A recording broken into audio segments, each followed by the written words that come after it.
りがとう、シオン。やめて、アルマデル。お願いよ、やめてよ。兄さん、彼女を止めて。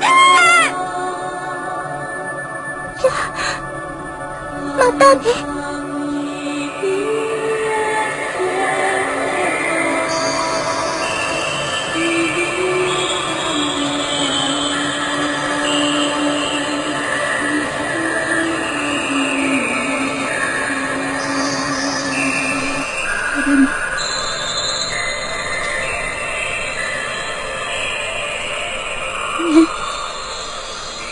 アルマデル、嘘でしょ。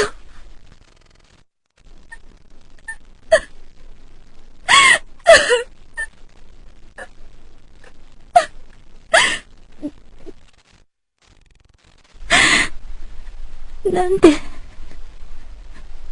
どうして彼女が。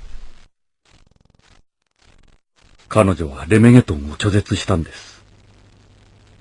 我々を救うため、いや、お前との思い出を守るために。そん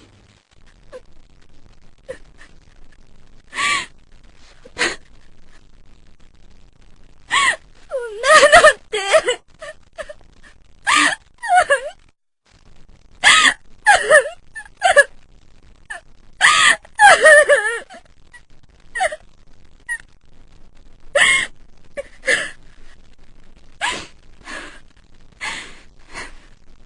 もうすぐここは閉じた空間となる。グリモアとアルマデルのために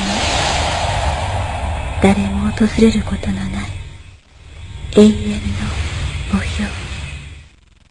シオン、空間の崩壊が始まっています。早く脱出を。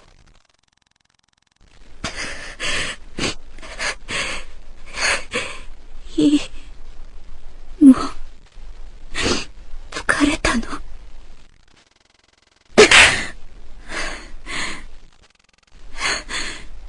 兄さん。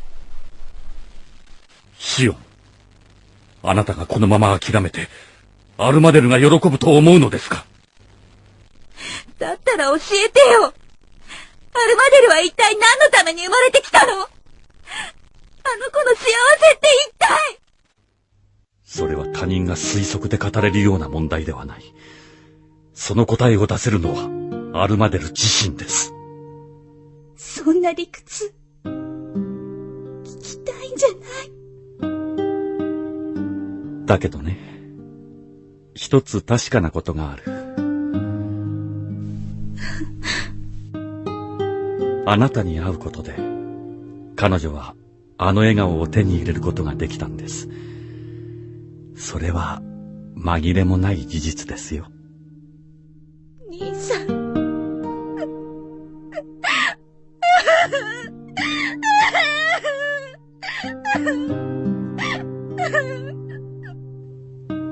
さあ、帰りましょう、シオン。